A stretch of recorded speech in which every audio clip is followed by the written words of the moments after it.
Hello everyone, welcome to success with Rai academy. देखिए, winter Olympic जो 2022 हैं वो चाइना की कैपिटल बीजिंग में होने वाले हैं और जो डेट है वो फरवरी है, यानी कि फरवरी मंथ में होने वाले हैं। और उससे ठीक पहले, लगभग 2 महीने पहले ही अमेरिका ने आधिकारिक तौर पर उसमें भाग ना लेने का फैसला किया है। यानी कि उसमें प्लेयर्स तो भाग लेंगे, जो खिलाड़ी हैं वो तो हिस्सा लेंगे, लेकिन कोई भी अधिकारी या अमेरिका का कोई भी आधिकारिक सदस्य उसमें शामिल नहीं होगा। उन्होंने बायकॉट कर दिया है। तो इससे चीन भी तिलमिला गया है। और जब मैं ये पीडीएफ तैयार कर रहा था उसके कुछ घंटे बाद, यानी कि अब जो पीडीएफ ये तैयार हो चुका था, तो अब ऑस्ट्रेलिया ने भी अपने अधिकारियों को एक तरीके से बायकॉट कर दिया है विंटर ओलंपिक 2022 का बीजिंग चाइना में। तो हम इस पूरे न्यूज़ को, क्या है न्यूज़, विंटर ओलंपिक के बारे में जानेंगे, अमेरिका ने क्यों ये कदम उठाया और ऑस्ट्रेलिया ने क्यों ये कदम उठाया, इन सभी पॉइंट्स को इस वीडियो में हम डिस्कस करेंगे। तो उसमें सबसे पहले यही बताया गया है कि जो 2022 का विंटर ओलंपिक है वो जो बीजिंग में होने वाला था, उसमें जो अमेरिका ने बायकॉट किया है, अमेरिका के साथ साथ ऑस्ट्रेलिया ने भी बायकॉट कर दिया है। तो उसका रीज़न क्या है? इसके कई रीज़न हो सकते हैं, उन्हीं को हम डिस्कस करेंगे इसमें। तो सबसे पहले तो हम ये जान लेते हैं कि विंटर ओलंपिक क्या है। देखिए, विंटर ओलंपिक, इसके पीछे काफ़ी बड़ा इतिहास हम मान सकते हैं। और जो इसका सबसे बड़ा है कि विंटर ओलंपिक पहले तो 1924 में शुरू हुआ माना जाता है, किंतु इसी तरह के खेल 1901 से 1926 के बीच यूरोप में स्वीडन में आयोजित कराए जाते थे, जिन्हें नॉर्डिक गेम्स कहा जाता था। इसके पीछे जनरल विक्टर गुस्ताफ बॉल्क का हाथ था, जिन्हें स्वीडिश खेलों का पितामह कहा जाता है। 1908 तक इन्हें अधिक सफलता नहीं मिली, लेकिन उस वर्ष लंदन ग्रीष्मकालिक ओलंपिक के बाद इनकी स्थिति बदली। इसके बाद अंतर्राष्ट्रीय ओलंपिक समिति द्वारा विंटर ओलंपिक को ओलंपिक्स में शामिल किए जाने के प्रयास का आरंभ हुआ। बाल्क भी यह चाहते थे कि वह आईओसी के 5 सदस्यों में से एक थे, लेकिन जो स्कैंडिनेवियाई देश जो थे उन्होंने इसका विरोध किया। उनका मानना था कि इससे नॉर्डिक खेलों की मौलिकता खत्म हो जाएगी। इसके बावजूद 1916 में पहली बार शीतकालीन ओलंपिक खेल कराने का निर्णय लिया गया, लेकिन उन दिनों प्रथम विश्व युद्ध चल रहा था। फिर 1920 ओलंपिक में आइस हॉकी को शामिल किया गया।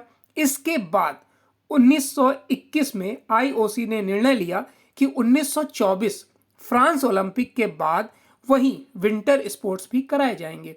1928 में सेंट मॉरिट्ज में आईओसी द्वारा दूसरे विंटर ओलंपिक कराए गए थे। तो इसमें सबसे पहला ओलंपिक कहाँ हुआ था? सबसे पहला ओलंपिक 1924 में फ्रांस में आयोजित हुआ था। ये आपको पता होना चाहिए था। अब उसके बाद अब इसमें ये बताया गया जो न्यूज़ है कि किस तरीके से अमेरिका ने अपने आप को विंटर ओलंपिक से बाहर किया है। तो अमेरिका, देखिए, साल 2022 में चीन की राजधानी बीजिंग में होने वाले शीतकालीन ओलंपिक खेलों का राजनयिक बहिष्कार करेगा। व्हाइट हाउस की प्रेस कॉन्फ्रेंस में जेन पास्की ने इस बात की घोषणा की है। उन्होंने कहा कि बाइडेन प्रशासन बीजिंग में होने वाले शीतकालीन ओलंपिक और पैरा ओलंपिक खेलों में अपने किसी भी अधिकारी या राजनयिक प्रतिनिधिमंडल को नहीं भेजेगा। उन्होंने इसका कारण चीन द्वारा सिंजियांग प्रांत में और देश में अन्य मानवाधिकारों के उल्लंघन को बताया है। जो वहां पे मानवाधिकार उल्लंघन किया जा रहा है उसके बारे में उन्होंने बताया है। अमेरिका ने यह घोषणा शीतकालीन ओलंपिक के शुरू होने के सिर्फ 2 महीने पहले ही की है। फरवरी 2022 में इन खेलों की शुरुआत होगी। इससे पहले भी अमेरिका द्वारा इस कदम को उठाए जाने के कयास लगाए जा रहे थे। हालांकि अमेरिकी खिलाड़ियों के शीतकालीन ओलंपिक में भाग लेने की उम्मीद जताई जा रही है। बाइडेन प्रशासन केवल अपने किसी राजनयिक प्रतिनिधि को बीजिंग नहीं भेजेगा। और हम अमेरिका का ये कदम है वो अमेरिकी एथलीटों को प्रतिस्पर्धा है उससे रोके बिना मंच पर चीन को एक कड़ा संदेश भेजने की कोशिश मानी जा रही है। यानी उसके खिलाड़ी तो भाग लेंगे, लेकिन कहीं ना कहीं चाइना को एक मैसेज देना चाहता था अमेरिका। व्हाइट हाउस की प्रेस सचिव जेन सॉकी ने कहा कि अमेरिकी एथलीटों को हमारा पूरा समर्थन है, हम पूरी तरह उनके साथ हैं। वहीं चीन के विदेश मंत्रालय के प्रवक्ता झाओ लिजियान ने सोमवार को अमेरिका पर ओलंपिक में बिना आमंत्रण के राजनयिक बहिष्कार को तूल देने का आरोप लगाया। अमेरिका ने पिछली बार 1980 शीत युद्ध के काल में मॉस्को ओलंपिक का पूरी तरह बहिष्कार किया था। उस वक्त पूर्व राष्ट्रपति जिमी कार्टर पद पर थे। पहले भी ऐसा बहिष्कार कर चुका है अमेरिका। इससे पहले भी कई बार ओलंपिक में के विभिन्न देशों द्वारा बहिष्कार या कम से कम देशों की भागीदारी को झेला है। वर्ष 1956 यानी 1956 में मेलबर्न हो गया, 1964 में टोक्यो, 1976 में मॉन्ट्रियल, 1980 में मॉस्को, 1984 में लॉस एंजिल, 1988 में सियोल में युद्ध, आक्रमण और रंग भेद के कारणों से विभिन्न देशों ने ओलंपिक का बहिष्कार किया था। अब जो चीन इसमें पॉइंट कह रहा है वो ये कह रहा है कि राजनीतिक तौर पर भड़काने वाला कदम है ये।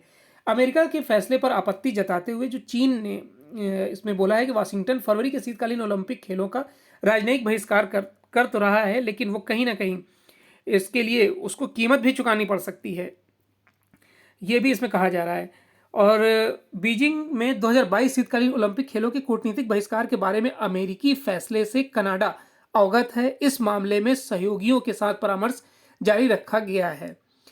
आगे अब जब ये मैं अब इसके बाद यानी कि इस जो पीडीएफ तैयार किया जा रहा था उसके बाद ये ऑस्ट्रेलिया ने भी जिस तरीके से अपना नाम वापस ले लिया है उस न्यूज़ को भी हम इसमें कवर करेंगे। हालांकि ये जो ओलंपिक होने वाले थे ये 4 फरवरी से 20 फरवरी 2022 के बीच होने वाले थे और इसकी घोषणा जो है वो 2015 के आसपास ही कर दी गई थी, जब 2015 सेशन जो कुआलालंपुर में हो रहा था उसी समय बता दिया गया था। विंटर ओलंपिक 2022 ये जो है फर्स्ट विंटर ओलंपिक चाइना, मतलब पहली बार चाइना में हो रहा है और ये सेकंड ओलंपिक है जो चाइना में हो रहा है। जो ये शीतकालीन ओलंपिक है ये पहली बार चाइना में आयोजित किया जा रहा है। अब ऑस्ट्रेलिया ने इसमें भाग लेने से मना कर दिया है, तो ऑस्ट्रेलिया ने बीजिंग में आयोजित होने वाले शीतकालीन ओलंपिक का राजनयिक बहिष्कार कर दिया है अमेरिका के बाद।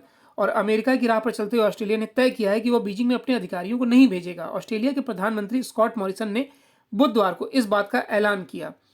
और तो ऑस्ट्रेलिया ने ऐसा कदम क्यों उठाया, तो ऑस्ट्रेलिया और अमेरिका ऐसा कदम उठाकर चीन को कड़ा संदेश देना चाहते हैं। चीन में लगातार मानवाधिकारों का उल्लंघन हो रहा है।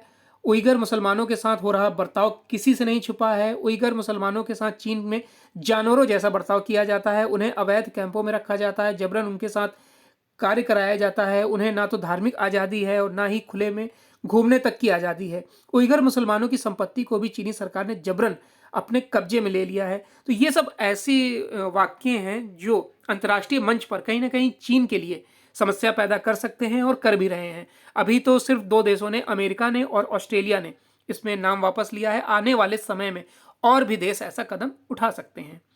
तो आई होप आपको ये वीडियो अच्छा लगा होगा। एक ब्रीफ नॉलेज थी।